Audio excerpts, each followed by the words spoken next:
আসসালামু আলাইকুম। আমি মোহাম্মদ রতন হোসেন। আলহামদুলিল্লাহ, আপনি ভালো আছেন তো?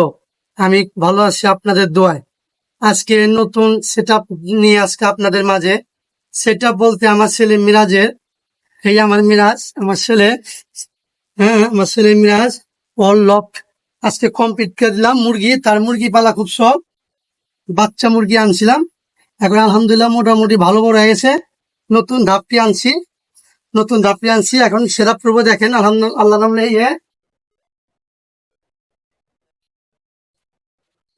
এই বাচ্চা আনছিলাম এটি।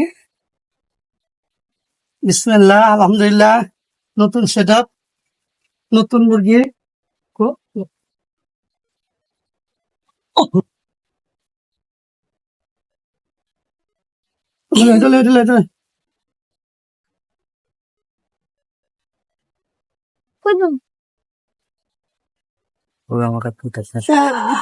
দাও দাও দাও, কি সুন্দর না?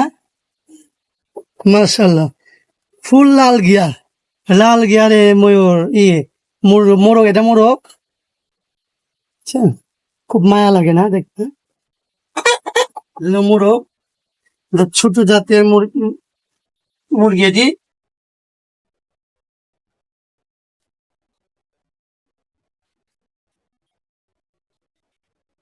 আল্লাহ আকবার। এই দেখেন, জেব্রাল, এটা কি জানেন? Bahama, Bahama. ওই ডিম, এর সাথে যে মুরগিটা আছে, মুরগি ডিম পারে। পেয়ারের ডিম দিছে 10টা মতো। আমার বন্ধু বন্ধু ডিম বাচ্চা ফুটাতো মেশিনে, তাই আমার বন্ধু কাছে 10টা ডিম দিয়ে আসছি, বাচ্চা ফুটাবে। আবার দুইটা মতো ডিম পারছে। আলহামদুলিল্লাহ, ওইটা আবার একজনকে ডিম বাচ্চা ফোটার জন্য আমাদের গ্রুপটা জন্য দেওয়া করবেন। এটা হইব না মনে হয় জায়গা, কাছে জায়গা হইব না মনে হয়। হইব না। শুন রাজা কয় আমি কিছু নয় রে, আমি কিছু নয়। অন্তরে বাহিরে দেখি, অন্তরে বাহিরে দেখি কেবল দয়াময় রে। হাসুন রাজা কয়, হাসুন রাজা কয় আমি কিছু নয় রে, আমি কিছু নয়। আলহামদুলিল্লাহ, মোটামুটি আমাদের সেট আপটা কমপ্লিট। কিন্তু একটা ঝামেলা হয়ে গেছে গা, আমার যে বাহামা নোটটা জায়গা হয় না। এই জন্য আমার এই পাখির খাঁচাটা ভিতরে সেট আপ করলাম। আবার এই পাখির খাঁচা ডাইল ছিল, ডাইল বাই করার পরে এখন এর ভিতরে রাখছি নোটটা। বাহামা নোটটা এলো বাহামা মাদি। এটা বাহামা মাদিও জায়গা হয় না, আমরা বাহামা মাদি এখানে দিয়ে দিব।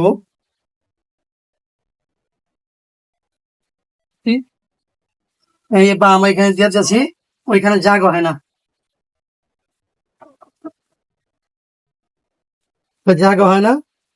আমাদের মিরাজের এই মুরগির যে লফটা, যে খামারটা, এই খামারটার জন্য দোয়া করবেন। এটি মোটামুটি আর এক দেড় মাস পরে আলহামদুলিল্লাহ ডিম পাড়া শুরু হয়ে যাব। আলহামদুলিল্লাহ এক দেড় মাস পরে ডিম পাড়া শুরু হয়ে যাব। এই যে আমার বাবা তার খুব কষ্ট করে মুরগিগুলো, বাচ্চাগুলো কালেকশন করছিল। তার মুরগি পালা শখ, তার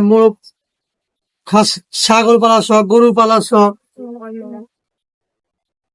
এখন ওর জন্য দোয়া করবেন। তার নতুন লফট, মানে ভোলা যায় মূল কবুতর বলতে বলতে লফট হিসাব করে তার খামারের জন্য দোয়া করবেন আপনারা, জানি সে একটা সাফল্য পায়। ভালো থাকবেন। আসসালামু আলাইকুম।